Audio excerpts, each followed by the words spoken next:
At itong huling reason bakit nagkukwit ang ating mga real estate agent ay yung lack of patience and persistence. Yes, tama yan, no? Very important na key attitude natin, no, ang pagkakaroon ng patience and persistence. Ang patience and persistence kasi, ito yung ating attitude na kaya nating maghintay, no, sa mahabang, maybe sa mahabang panahon. Kahit wala ka pang resulta, ay nandun yung patience mo, no, na alam mo na darating yung panahon kung ikaw ay nagtatanim, alam mo na may harvest eventually. Yung attitude ng persistence naman, yung ability mo na mag-take action despite kung anumang mga challenges o mga disappointments or problems na nangyayari sa iyo. Yan yung isa sa key attitude ng nagtatagumpay sa buhay, hindi lang sa real estate, ang pagkakaroon ng patience and persistence. I remember a story sa book na Think and Grow Rich, no? Ang title nung topic doon sa pagdating sa patience and persistence, no, na pwede nating i-share dito, no, yung 5 feet from gold. 5 feet from gold, no. Merong isang tao na nag-organize siya ng pagmimina, no. So bumili siya ng mga equipments, nag-raise siya ng funds para makabili ng mga equipments para magmina. And then sa minahan na yan, marami silang nakuha na gold, no. Pero dumating yung point na ilang days, gano'n na rin katagal na wala silang namiminang gold.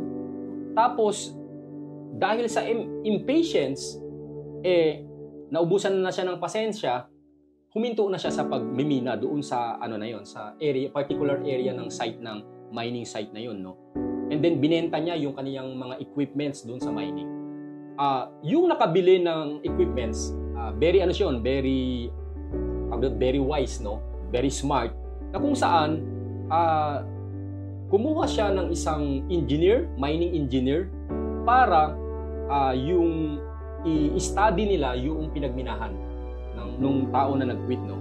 So, very smart yung nakabili ng mga equipments. And then, they conducted a survey na kung saan 5 feet mula doon sa huli nilang pinagminahan nung nagbenta, ay nandun ang maraming gold. So, meaning to say, nag-quit yung original na nag-mine, 5 feet na, nandun na yung gold mismo. So sa atin, paano natin i-relate to sa pagiging real estate agent? Marami sa atin nagkukwit sa pagiging real estate agent nang hindi natin man lang binibigyan ng chance yung sarili natin na mag-push through pa 1 step ahead or maybe 2 step ahead pa o 1 step forward o 2 step forward pa na kung saan baka mamaya you might be 1 prospect away para magkaroon ka na ng client. You might be 1 skill away. Isang skill na lang ang pwede mong matutunan. Doon ka na magkakaroon ng breakthrough. Example, maybe baka kailangan mo ng mag-video marketing. Isang skill away ka na lang para magkaroon ka ng breakthrough, di ba?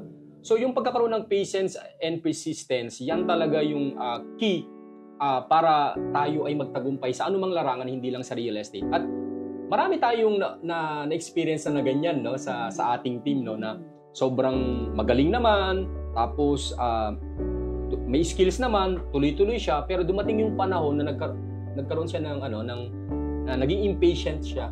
Tapos hindi na siya nag-continue, di ba? Tapos eventually nawala na siya ng tuluyan, di ba? So kaya nakakapanghinayang din yung mga kapwa nating real estate agent na meron namang talent, meron namang skills, tapos tumigil. Tapos bumalik lang sila sa comfort zone nila. We're okay naman na kung ano man yung tahakin nila outside of RRCT Realty, no? Basta magtagumpay sila doon, no? Pero I mean, nakakahinayang yung babalik sa comfort zone, babalik doon sa original nila kung ano man yung kinikita nila, di ba?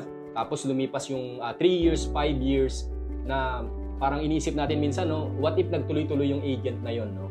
Kaya maganda rin pag nilay-nilayan natin na itong mga reasons, no, bakit nagkukwit yung mga agents. Kasi para matuto din yung mga, especially mga starting agent, na magkaroon ng lesson sila dito. Di ba?